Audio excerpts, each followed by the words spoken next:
Isinagawa ang NPD Earth Run and Mangrove Tree Planting 2026 sa Megadike, Barangay Dampalit, Malabon City sa pangunguna ni Police Brigadier General Christopher R. De La Cruz, Acting District Director ng Northern Police District, kasama ang kanyang command group, district support staff at mga COP mula sa Kamanava.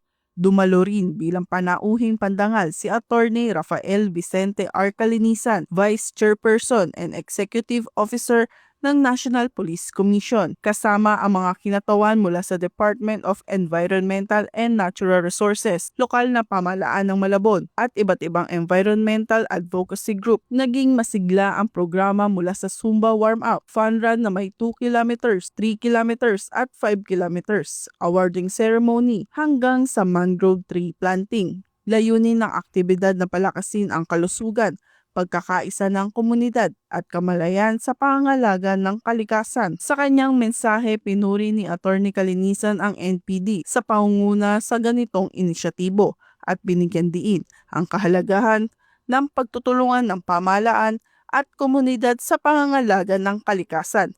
But today is a day wherein we all come together, kung ano man ang trabaho natin, we be part of the media, police, NGO, volunteer, NAPOLCOM, kailangan tayo magtulungan for these two things.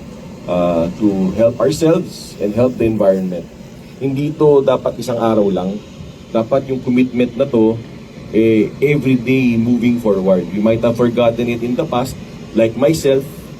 However, we are reminded today to do something about it today and tomorrow.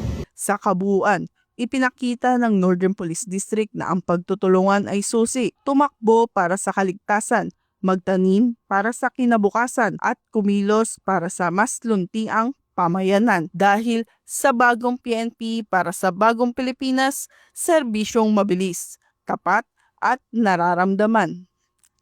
Mula rito sa Megadike, Barangay Dampalit, Malabon City, ako po ang inyong PNN correspondent, Patrolwoman Blazelan Esperanza, alagad ng batas, tagataguyod ng Balitang Pulis.